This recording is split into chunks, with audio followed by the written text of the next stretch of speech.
अब शुरू करते हैं हम इसी सबक से, सबक 23B से मुताल्लिक मश्क, जो हमने सूरह बकरा की आयत 1 और 2 पढ़ी है। इनके अंदर क्या मश्क है इससे रिलेटेड, आइए देखते हैं।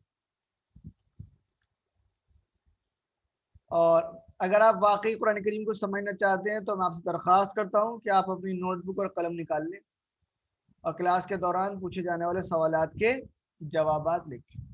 और इम्पोर्टेंट बात यह है, हमें याद रखना चाहिए कि अल्लाह हमें देख रहा है। ये ज़्यादा इम्पोर्टेंट बात है, अल्लाह हमें देख रहा है। तो आप लोगों से दरख्वास्त है, खाली बैठने से कोई फ़ायदा नहीं होगा। जब वक्त सर्व कर रहे हैं तो कुछ इससे फ़ायदा होना चाहिए, नफ़ा होना चाहिए। और नफ़ा कब होगा? जब आप और हम कॉपी पेन उठाएंगे। अल्लज़ी अल्लम बिल कलम। चलिए पहला सवाल, वाहिद की जमा या जमा का वाहिद लिखिए।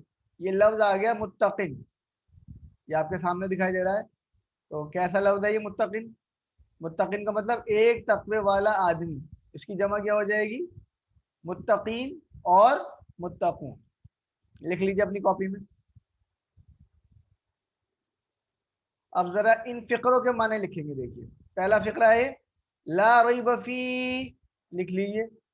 नहीं कोई शक, ला नहीं, रईब शक, ला रईब फी नहीं कोई शक उसमें, फी वैसे इसमें कहते हैं, नहीं कोई शक इसमें। इन फिक्रों के जरिए से अल्फाज के माने अच्छी तरीके से याद रहेंगे। ला रईब फी नहीं कोई शक इसमें उसमें। आ गया वैसे फी पढ़ चुके हैं हम, फी ही उसमें। फिर अगला फिक्र क्या है? हुदल लिल मुत्तकीन। हुदल लिल मुत्तकीन का मतलब हिदायत है मुत्तकियों के लिए। जल्दी से नोट कर लीजिए, सिर्फ 3 बातें हैं, नोट करने से अच्छा याद रहेगा। जो नोट नहीं कर रहे, असल में देखिए शैतान भी आ गया है। आप पढ़ने बैठे हैं, शैतान आ गया है। शैतान बहुत स्मार्ट है, वो आपके सराहने इर्द गिर्द बैठा हुआ है। कुछ लोग लेटे हुए होंगे, बोले क्या जरूरत पड़ी प्रैक्टिस करने की, कोई देखता थोड़ी है। कोई लोगों ने कॉपी पेन निकाला ही नहीं होगा, बोले कोई देखता थोड़ी है। कोई नहीं देखता मगर अल्लाह तो देखता है। वो भी, उसके फरिश्ते भी तो देख रहे हैं। इन्हीं फरिश्तों ने तो एक एतराज और ऑब्जेक्शन उठाया था ना, कैसी मखलूक पैदा करने जा रहे हैं हम जमीन के ऊपर।